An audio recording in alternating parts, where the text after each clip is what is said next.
할렐루야. 같이 한번 해볼까요? 지키시는 하나님. 예, 오늘은 지키시는 하나님이라고 하는 제목을 가지고 우리 사순절 6번째 주일, 종려주일이죠. 종려주일 그 메시지를 여러분들과 함께 나누도록 하겠습니다. 한 장만 넘겨주실까요? 제가 주중에 제 가장 존경하는 목사님으로부터 하나의 그 카톡 메시지를 받았습니다. 김혜숙 권사님 보이시죠? 뭐라고 했어요? 전곡을 찌르는 웃기는 한마디래요. 얼마나 더 죽어야 이 전쟁이 끝날 것 같나 장군. 그랬더니 한 명입니다 각하 그랬대요. 누구를 의미하는 걸까요? 지금 푸틴 러시아 대통령과 그의 그 막료가 이렇게 서로 주고받는 내용인데, 그죠? 뭐 지금 이 전쟁이 결국 한 사람이 죽어야 전쟁이 끝난다라고 하는 이러한 그 뭐 우스운 얘기인데, 여러분들은 표정이 굳어가지고 하나도 안 웃으시고 저만 웃겨서 저는 이거 보고 빵 터졌는데 여러분들 아무렇지도 않으신가 봐요. 한 명이 죽어야 전쟁이 끝난대요. 그래서 저는 이걸 보고 한참 웃으면서 그런 생각을 했습니다. 그래, 한 명이 죽어야 전쟁이 끝난다라고 하는 우리가 우스갯소리를 하지만, 한 명이 죽어서 전 인류가 구원을 받은 사건이 있었습니다. 그 사건이 뭐예요? 바로 예수 십자가 사건이 바로 그러한 사건입니다. 하나 더 넘겨주세요. 오늘은 예수님께서 십자가를 지시기 위해서 예루살렘 성에 입성한 바로 그 종려주일입니다. 예루살렘 성에 입성하는데 많은 사람들, 특별히 어린아이들이 종려나무 가지를 흔들면서 많은 사람들이 레드카펫을 깔아줬죠. 자기의 겉옷을 펼쳐서 이 당나귀 타고 오신 그 예수님을 레드카펫에서 환영하는, 그리고 종려나무 가지를 흔들면서 여러 가지 모양으로 하여튼간 환영의 의사를 밝힌 그 주일이 바로 종려주일입니다. 이 예수님께서 예루살렘 성에 입성하셨다라고 하는 것은 예수님에게 있어서는 죽음을 의미했어요. 왜 그러냐면 뭐 해마다 예루살렘 성에 예루살렘 교회에 와서 예배를 하기는 했지만, 이 당시에는 예수님을 죽이고자 모의했던 그러한 정사가 팽배했기 때문에 이제 예수님께서 이 예루살렘에서 오셔서 또 많은 사람들과 논쟁하는 가운데 예수님을 죽이고자 하는 모의가 꾀해졌고, 그 덕분에 그 때문에 예수님께서는 결국은 십자가를 지시게 되는 그러한 사건이 이 종려주일 이후에 일주일간 벌어졌습니다. 그래서 금요일을 우리가 성금요일이라고 또 얘기하는 것, 이것은 그 금요일에 십자가 사건이 있었고, 그리고 이 바로 부활절에 그 주일날 아침에 예수님께서 부활하신 감격의 부활절을 우리가 맞이하게 되었습니다. 오늘은 그 부활절에 앞서서 종려주일의 예수님의 행적을 보면서 우리 가운데 던져주신 메시지가 과연 무엇인지 함께 은혜를 나누고자 합니다. 41절 이하를 보니까 예수님께서 정말로 이 41절 이전에 보면 사람들이 막 환호성 치고 예수님을 반겨주고, 그러니까 이때 사람들은 분위기 파악을 못한 거예요. 이제 예수님께서 오셨으니까 우리 가운데 정말로 구원이 임하고 무언가 정치적인 압박으로부터 또 고통으로부터 좀 이제 해방받고, 그동안에 우리가 굉장히 힘없고 연약한 속국으로 살았는데 그 속국의 모든 정치적인 상황을 해소시켜 주시겠거니 라고 하는 그러한 상황 가운데 호산나 호산나 이렇게 외쳤어요. 해마다 제가 여러분들에게 호산나의 뜻을 물어봤기 때문에 다 아실 것이라고 생각을 하고 오늘은 묻지 않겠습니다. 다행이죠. 호산나, 주여 제발 이제 우리를 구원해 주십시오. 구원자 제발 구원. 그래서 이 구원을 외치고 사람들이 기뻐하는 가운데, 그러면 예수님께서도 얼마나 참 마음이 뿌듯하시고 이들을 위로하고 또 이들 가운데 좀 소망을 주고 이래야 되지 않겠습니까? 그런데 41절에 지금 오시면서 뭐라고 얘기를 해요? 예루살렘 성을 보고 가까이 오사 성을 보시고 우시며 이르시되, 슬퍼하시면서 한탄했어요. 참 너무 안타깝다. 우시며 그 도성을 보시고 우시며 이르시되, 너도 오늘 평화에 관한 일을 알았더라면 얼마나 좋았을까. 그런데 네 눈에 숨겨졌다. 이것이 무엇인지는 조금 있다가 다른 번역본을 보고 한번 알도록 하겠습니다. 날이 이를 것인데 네 원수들이 토둔을 쌓고 너를 둘러 사면으로 가두고, 토둔이 뭐예요? 토성이에요. 토성. 예루살렘이 높게 이렇게 성벽이 이렇게 높게 있다 보니까 토성을 쌓아야 그 위에 올라가서 공격을 할 수가 있는 거예요. 예전에 삼국지에 나오는 뭐 그런 방법처럼. 실제로 로마의 그 당시에 사령관이었던 디도 장군이 그런 식으로 이스라엘을 예루살렘을 함락시킨 장면이 바로 이런 거예요.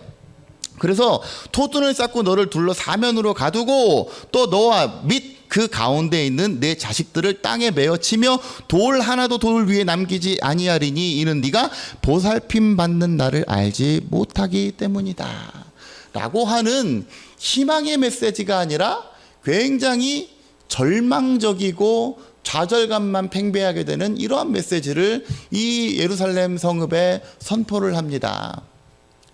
그러니까 이게 뭐예요? 예수님은 구원의 예수님이고 예수님의 십자가는 우리에게 소망을 주는 것이고 우리가 외로울 때에 또 힘들 때에 교회 나오면 위로함 받고 세임 얻고 이래야 되는 게 우리가 기독교 신앙 아니에요? 근데 예수님께서 이스라엘이 이렇게 갈망하는 그 구원에 대해서 갈망하는 이 예루살렘에 들어와서 지금 선포하신 가장 첫 번째 내용이 뭐예요? 이 예루살렘아 너희들 이제 큰일 났다 망했다 외적이 쳐들어와서 초성 쌓고 너희들 다 때려 죽일 것이다. 예? 돌 위에 돌 하나도 남지 않을 것이다 라고 하는 표현은 무슨 표현이냐면 예루살렘 성전이 있었던 이 성전 뜰 위에 그 어떤 것도 남아있지 않고 초토화가 될 것이다 라고 하는 그런 뜻이에요. 하나님의 입장에서는 예루살렘 성읍이 얼마나 소중합니까? 특별히 그 성읍의 한가운데 있는 예루살렘 성전이 하나님의 입장에서 얼마나 소중해요. 그런데 그것을 하나님께서 그 백성을 지키시고 보호하셔도 부족한 판국에 이것을 그 아들 예수 그리스도가 와서 한다는 그 첫 마디가 뭐예요? 너희들 이거 다 쓸어버릴 것이다. 이것을 우리가 종려주의를 맞이하는 시점에서 과연 어떻게 해석을 해야 될 거냐 말이죠. 여러분, 저는 지금 뭐 우리가 유튜브 이거를 뭐 이렇게 정비를 하면서 제가 컴퓨터를 여러 번 손을 봤습니다. 제가 참 뭐 신학생 전도사 시절 거치면서 한 가지 달란트가 하나가 생겼는데 그게 컴퓨터 수리하고 조립하는 그런 달란트가 생겼어요. 그래서 이것저것 하고 하다 보면 컴퓨터가 막 느려지거나 할 때는 주로 이제 그 바이러스 때문에 그러는데 그거를 해소하는 방법은 뭐 여러 가지 뭐 이렇게 뭐 해보는 방법이 있지만 제일 좋은 방법은 컴퓨터를 새로 까는 거예요. 새로 다 리셋하는 거예요. 리셋하는 거. 그래서 이번에도 제가 이거를 그 다 리셋했단 말이에요. 리셋하고 나서 제일 먼저 해야 될 일이 뭔지 아십니까? 리셋하고 제일 먼저 해야 될 일은 백신 까는 거예요. 디펜더 까는 거예요. 백신을 깔지 않고 제일 그냥 새로 초기화 해놓고 이제 이 프로그램도 필요하고 저 프로그램도 필요하고 여러분 인터넷에서 자꾸 뭐 이렇게 클릭하다 보면 뭐 하다 보면 바탕화면에 뭐 이런 거 저런 거 생겨 있죠. 그게 다 바이러스 이런 거 악성 코드 이런 것들을 그 프로그램 가운데 같이 그 동봉해서 실는 거거든요. 그래서 그거를 막는 가장 좋은 방법은 여러분도 오늘 다 피곤하신가 보다. 백신을 까는 거예요. 백신을 까는 거.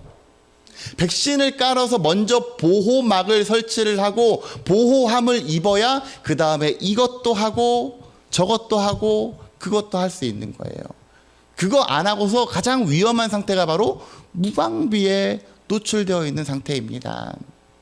지금 이스라엘 성읍이 이제 예루살렘 성읍이 무방비 상태에 노출되어 있게 됐다. 왜? 하나님의 보호하심을 철회하겠다라고 하는 그 예수님의 그 메시지가 바로 이 메시지예요. 여러분 우리 삶 가운데 하나님께서 그동안에 보호하시고 이 모양 저 모양으로 인도하시고 여기까지 우리를 살피셨는데 그 보호하심을 내가 이제 철회하겠다. 백신으로 그동안 막아주었던 여러 가지 것들을 이제 내가 철회하겠다라고 하는 것이 얼마나 우리 삶 가운데 청천벽력과 같은 그러한 메시지입니까? 그러면 하나님께서 사랑하시는 그 이스라엘 백성 가운데 왜 과연 그러한 메시지를 허락했겠느냐 말이죠. 여러분 사람은 두 가지 유형으로 나뉜다고 생각을 합니다. 하나는 수리형 인간 그리고 또 하나는 정비형 인간입니다. 수리형 인간은 어떤 류겠어요? 다 이렇게 멀쩡히 살다가 갑자기 뭔가 고장 나면 그때서 부랴부랴 고치는 인생이 바로 수리형 인간입니다. 또 하나는 정비형 인간입니다. 정비형 인간은 뭐냐면 수리가 고장나기 전에 미리미리 살피고 미리미리 점검하고 그래서 아예 수리가 고장이 나는 것을 미연에 방지하는 것이 정비형 인간이에요. 여러분, 중국의 전국시대에 편작이라고 하는 의사가 있었는데, 제가 예전에도 한두 번 소개해 드린 적이 있을 겁니다. 편작이라고 하는 의사가 있었는데 이 편작이라고 하는 의사는 위로 형이 둘이 있었어요. 근데 그 당시에 누가 제일 유명했는지 아십니까? 편작이 의술이 제일 뛰어났는데 그 형들이 더 유명했어요. 그 이유가 뭐냐면 편작은 사람 얼굴만 관형찰색만 딱 해보고도 이 사람이 지금 어디가 안 좋다 아프다 이거를 미리 캐치를 하는 거예요. 그러니까 아프기 이전에 사람한테 당신 어디가 안 좋으니까 이거를 좀 치료하십시오 라고 미리 처방전을 주는 거죠. 그러니까 그 사람은 이 병이 진행되기 전에 나았으니까 나 그냥 나았나 보다 이러는 거예요. 그런데 어떤 사람, 이 위의 형들은 환자가 있는데 그 환자의 상황을 미리 캐치를 못하고 있다가 이 사람이 중병이 걸리고 무언가 병이 많이 진행되면 그때서 고쳐주는 거예요. 그러니까 사람들이 느끼기에는 뭐라고 어떻게 하겠습니까? 와, 이 형들은 의술이 출중하다. 왜? 저렇게 중한 병도 고칠 수 있는 능력이 있으니까. 그런데 셋째 편작은 항상 보면 뭐 이렇게 경미해요. 서로 증상도 경미한 상태에서 다 나서버리고 이러니까 사람들이 편작은 인정해주지 않았다라고 하는 거예요. 근데 실제로 의술은 누가 제일 출중한 거예요? 편작이. 편작을 말하면 편작은 정비형에 가까운 그러한 인간입니다. 그래서 예전에 이런 일이 있었다 그래요. 편작이 제나라 제환공을 만났는데 똑같은 일이 있었어요. 그래서 얼굴을 보고 당신 좀 병이 있는 것 같으니 미리 가서 좀 고치십시오 라고 얘기했는데 안 들어먹었대요. 그래서 한참 있다가 다시 방문했더니 딱 얼굴 보니까 더 안 좋더래. 그래가지고 제발 좀 고치십시오. 그랬더니 그래도 말을 안 듣더래요. 왜? 살만하니까. 후에 세 번째 방문했더니 인지 거의 막 죽어가는 거예요. 깔딱깔딱 넘어가는 거예요. 그래서 제발 좀 고쳐달라고 얘기했더니 편작이 이렇게 얘기했답니다. 이제는 늦었어요. 진작하지. 이제는 늦었어요. 그래서 제환공이 얼마 안 있다가 숨을 거뒀다라고 하는 그러한 고사가 중국에 기록이 되어 있습니다. 여러분, 뭘 의미하는 거예요? 수리형 인간보다는 정비형 인간이 되어야 되는데 이스라엘 백성은 애석하게도 정비형 인간이 아니라 수리형 인간, 그 수리형 인간의 대표적인 면모를 보여주는 게 사사기였습니다.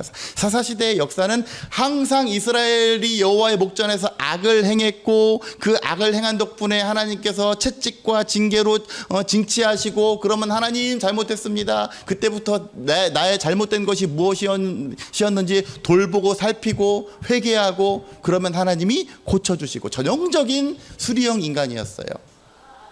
오늘 여러분 지금 이 누가복음 19장에서 예수님께서 말씀하신 예루살렘 성읍을 향한 이 선포는 수리형 인간의 한계, 그렇게 두드러 맞고 인식하지 못하고, 왜? 지금 살만하니까, 여전히 지금 나에게는 아무 문제가 없으니까 살만했던 이스라엘 백성에게 예수님께서 그 수리형 인간을 향한 최후 통첩 뭐예요? 하나님께서 이 백성을 향한, 이 예루살렘 성읍을 향한 이 보호하심을 철회할 것이다. 얼마 전에 벌거벗은 세계사라고 하는 이거를 보니까 중동 팔레스타인의 그 분쟁 문제를 다루는 것을 보았습니다. 이 예루살렘은 여전히 아직까지도 분쟁 지역이에요. 이 이후에 이스라엘이 영토를 잃고 사방팔방 디아스포라가 되면서 다시 이스라엘 땅을 어느 정도 회복했지만 여전히 거기에 살고 있었던 팔레스타인 민족들이랑 서로 세력 다툼을 하면서 이게 그 열강의 세력 다툼으로 확대가 된 거예요. 그러면서 이 예루살렘은 여전히 이스라엘의 수도라고 하기에 애매한 여러 분쟁이 많은 곳, 유대교와 또 기독교와 또 이슬람교가 서로 세력이 혼재해 있는 곳. 그래서 여러분 지금 예루살렘 성전이 뭐예요? 이슬람화 돼 있잖아요.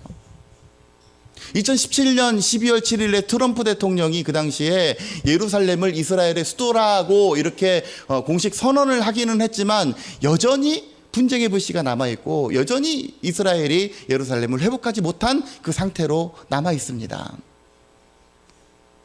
여러분, 그러면 하나님께서는 왜 하나님의 택하신 백성, 하나님께서 사랑하시는 백성 이 이스라엘을 이렇게 내어버려 두셨고, 심지어 그 정말로 하나님께서 애지중지하실 만한 그곳에서의 모든 기도와 그곳에서의 모든 예배를 받으시는 그 예루살렘 성전마저도 하나님의 손으로 버리는 일이 발생했을까요? 우리가 성경을 통해서 그 해답을 좀 찾아보도록 하겠습니다. 신명기 한번 보세요. 민수기 먼저 보세요. 민수기 6장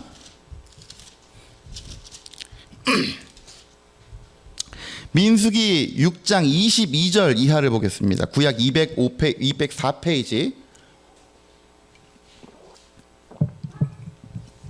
민수기 6장 22절 이하는 내용은 무엇이냐면 이스라엘 성도들을 향한 제사장, 특별히 아론의 축복이에요. 축복은 복을 비는 행위라 그랬죠. 그래서 이렇게 복을 빌면 나 하나님이 너희들에게 복을 줄게 하는 그런 내용이에요. 우리가 찬양으로도 잘 알고 있는 이 내용입니다. 여호와께서 모세에게 말씀하여 이르시되 아론과 그의 아들들에게 말하여 이르기를 너희는 이스라엘 자손을 위하여 이렇게 축복하라. 뭐라고 해요? 여호와는 너에게 복을 주시고 너를 지키시기를 원하며 여호와는 그의 얼굴을 내게 비추사 은혜 베푸시기를 원하며 여호와는 그 얼굴을 내게로 향하여 두사 평강 주시기를 원하노라 할지니라.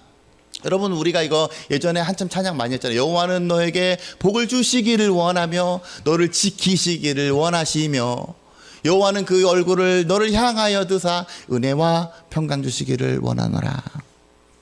그들은 이같이 내 이름으로 이스라엘 자손에게 축복할지니 내가 그들에게 복을 주리라. 이것이 하나님과 이스라엘 백성과의 관계였어요. 하나님은 절대로 그 이스라엘 백성들을 버리는 것이 아니라 정말로 축복의 복의 대상으로 여기고 이스라엘 내 백성만 된다면, 내 백성으로 온전한 모습만 보인다면, 그래서 그것을 가지고 아론이, 하나님의 사람이 축복하는 그 축복의 내용이 있다면 내가 그대로 행할 것이다. 이것이 하나님과 이스라엘 백성과의 관계였어요. 얼마나 좋습니까? 여호와는 복을 주시고 특별히 뭐예요? 지키시는 하나님. 하나님께서 지켜주시마 약속하신 그 약속의 내용이 여기에 있는데, 애석하게도 성경을 다시 한번 보겠습니다. 신명기 28장 신명기 28장 304페이지입니다. 신명기 28장은 양날의 검이에요. 우리는 보고 싶은 것만 보아서 항상 순종해서 받는 복만 생각을 해요. 성읍에서도 복을 받고 들에서도 복을 받고 항상 복 받는 거 맞아요. 근데 복만 있는 게 아니라 재앙도 있어요. 화도 있어요. 뭐 할 때? 불순종할 때 주어지는 화가 있다. 특별히 오늘 불순종의 결과에 대해서 보도록 하겠습니다. 47절 보세요. 47절. 그 뭐 이전의 말씀도 다 그런 말씀이겠지만 47절 이하를 보니까 이렇습니다. 네가 모든 것이 풍족하여도 기쁨과 즐거운 마음으로 내 하나님 여호와를 섬기지 아니함으로 말미암아, 온전히 예배하지 아니함으로 말미암아, 온전히 하나님 백성이 되지 아니함으로 말미암아 어떤 현상이 생겼다. 내가 줄이고 목마르고 헐벗고 모든 것이 부족한 중에서 여호와께서 보내사 너를 치게 하실 적군을 섬기게 될 것이다. 그가 철멍에를 내 목에 메워 마침내 너를 멸할 것이다. 곧 여호와께서 멀리 땅끝에서 한 민족을 독수리가 날아오는 것 같이 너를 치러 오게 하시리니 이는 네가 그 언어를 알지 못하는 민족이고 그 용모가 흉악한 민족이라. 노인을 보살피지 아니하고 유아를 불쌍히 여기지 아니하고 네 가축과 새끼와 토지의 소산을 먹어 마침내 너를 멸망시키고 곡식이나 포도주나 기름이나 소의 새끼나 양의 새끼 너를 위하여 남기지 아니하고 마침내 너를 멸절시킬 것이다. 삶이 조토화가 될 것이다. 여러분, 오늘 읽은 이 누가복음 19장의 말씀이 이것이 성취된 거예요. 이 내용이 성취된 거예요. 52절 그들이 전국에서 네 모든 성읍을 에워싸고 네가 의뢰하는 넓고 견고한 성벽 이 예루살렘 성벽을 다 헐어버리며 네 하나님 여호와께서 네게 주시는 땅의 모든 성읍에서 너를 에워싸리니 네가 적군에게 에워싸이고 맹렬한 공격을 받아 곤란을 당함으로 네 하나님 여호와께서 네게 주신 자녀 곧 내 몸의 소생의 살을 먹을 지경에 이를 것이다. 얼마나 끔찍하고 비통합니까? 이 모든 비참함의 가장 근본 원인은 뭐예요? 47절 네 하나님 여호와를 지금 상황이 모든 것이 풍족하고 기쁨과 즐거운 마음에 있음에도 불구하고 하나님의 은혜를 기억하지 못하고 하나님의 은혜를 저버리고 하나님을 섬기지 아니함으로 말미암아 하나님을 온전히 따르지 못함으로 말미암아 이러한 일이 생기게 될 것이다.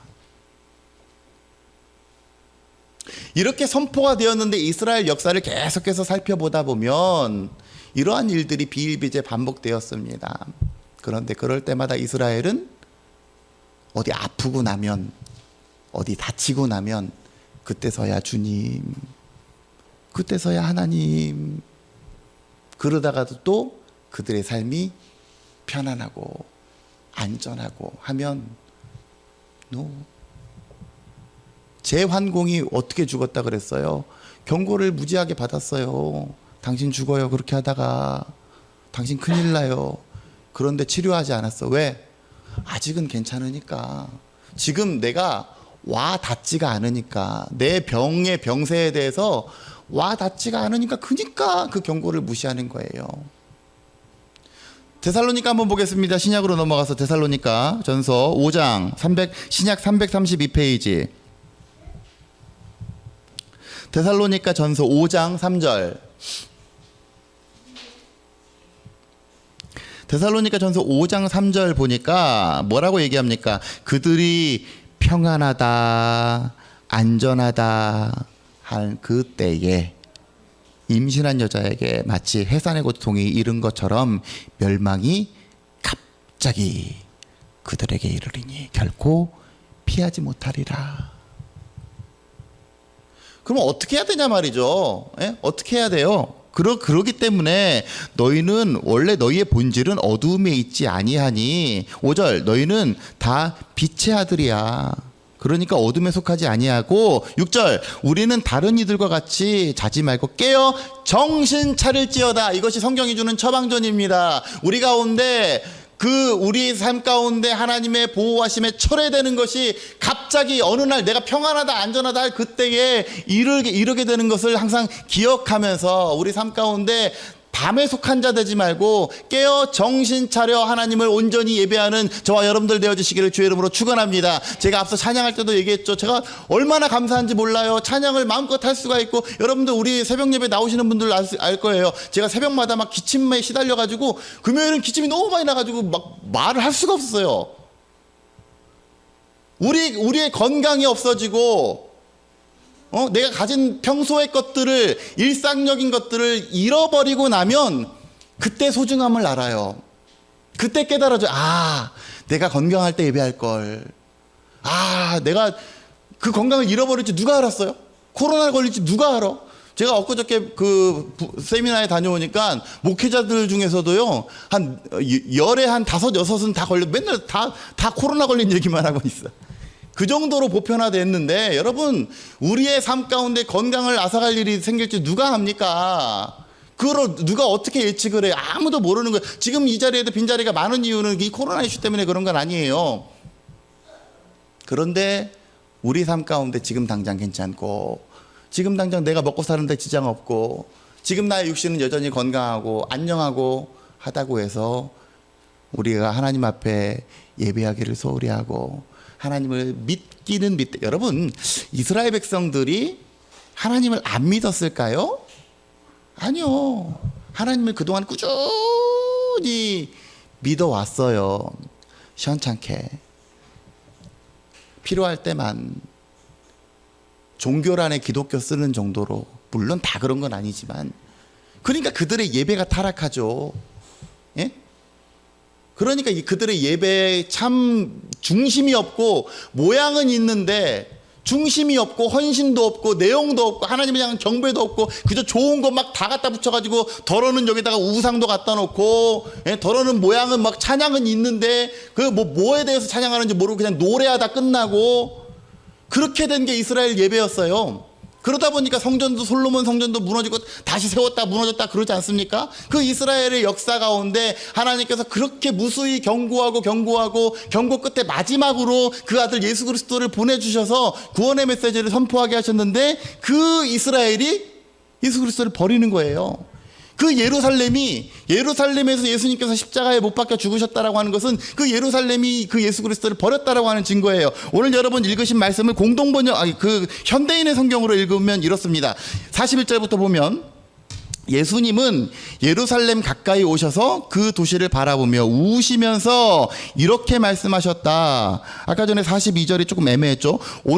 너도 오늘날 너에게 평화를 가져다 주는 것이 무엇인지 알았더라면 좋았을 텐데.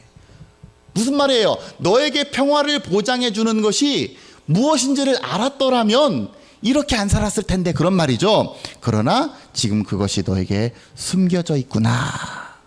네 원수들이 너를 향하여 둑을 쌓고 사방에 너를 포위하여 너와 내 자녀들을 완전히 멸망시키고 돌 하나도 그대로 남겨주지 않을 때가 올 것이다. 마지막이 중요합니다. 이것은 하나님이 너에게 찾아온 때를 네가 알지 못했기 때문이다. 이것은 하나님이 너에게 찾아온 때를 네가 알지 못했기 때문이다. 하나님께서 우리 가운데 찾아와 주시고 자꾸 신앙으로 초청하는데 왜 우리는 알지 못합니까? 평안하기 때문에, 안정하기 때문에. 하나님께서 우리로 하여금 자꾸 기도의 자리로 나오게 하시는데 왜 모르십니까? 기도할 필요가 없기 때문에, 평안하기 때문에 아니에요?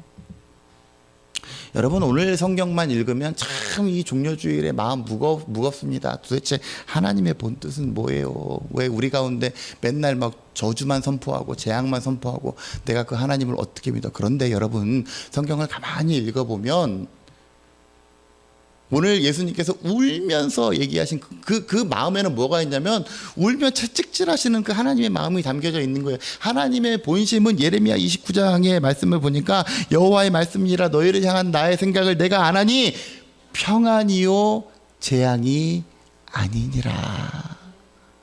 하나님께서 우리 삶 가운데 기본적으로 보장해 주시고자 하는 것은 아까 민수기 6장에서 얘기했던 것처럼 여호와는 너에게 복을 주시기를 원하고 너를 지키시기를 원하고 그 얼굴을 향하사 은혜와 평강 주시기를 원하시는 것, 이것이 하나님의 본뜻이고 재앙이 아닌데, 그럼에도 불구하고 재앙을 내리는 이유는 이스라엘 백성들이 순종의 길로 가지 않고 하나님을 찾는 인생이 되지 못하고 그들이 편안하다 안전하다 할 때에 넉넉히 살아가는 그러한 인생이 되었기 때문에 하나님께서 자꾸 이렇게 징계하고 징치해서라도 하나님의 사람으로 만들고자 하시는 하나님의 뜻이 있는 것을 보게 됩니다. 여러분, 이사야 55장, 오늘 제가 주일 이 주보의 금주의 한 구절도 이렇게 해놨어요. 여러분 같이 한번 읽어볼까요?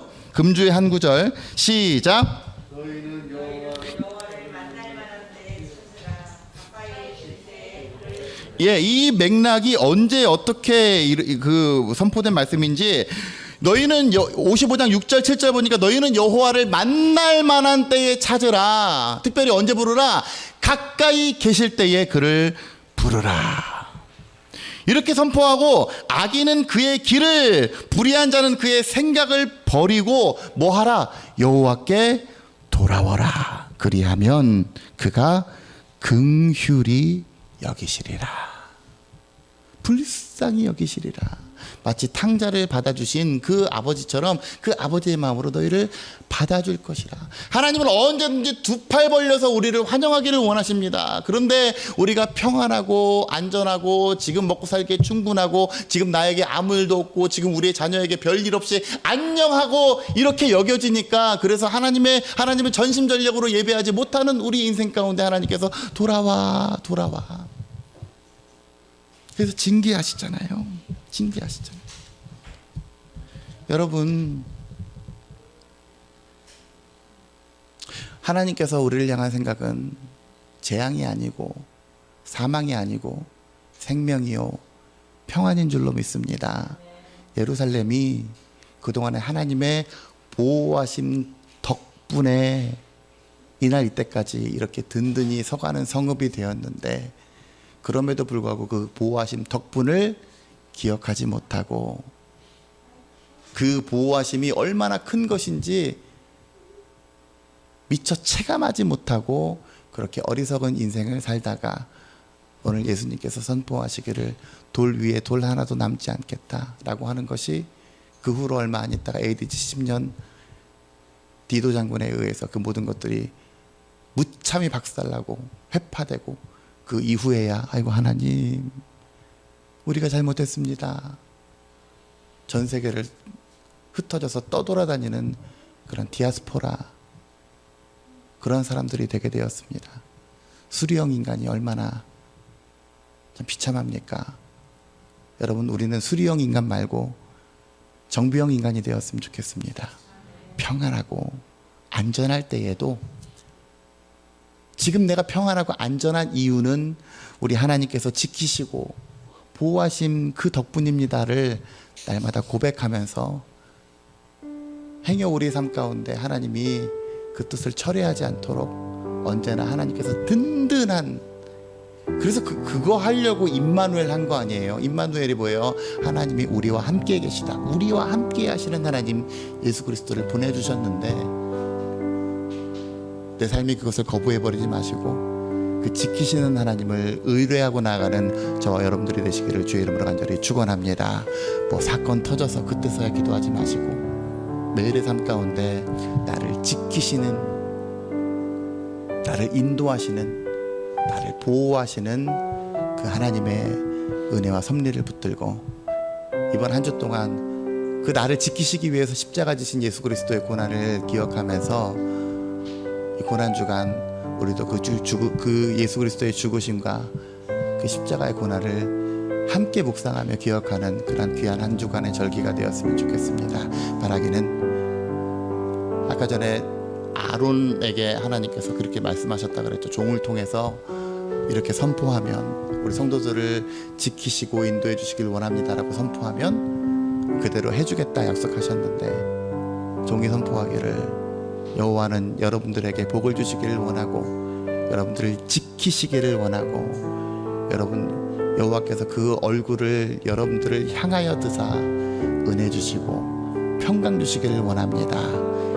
이 축복이 하나님의 복으로 이어지게 되는, 하나님의 지키심으로 이어지게 되는 저와 여러분들, 우리 생명교회 모든 권속들의 가정 되시기를 주의 이름으로 간절히 축원합니다.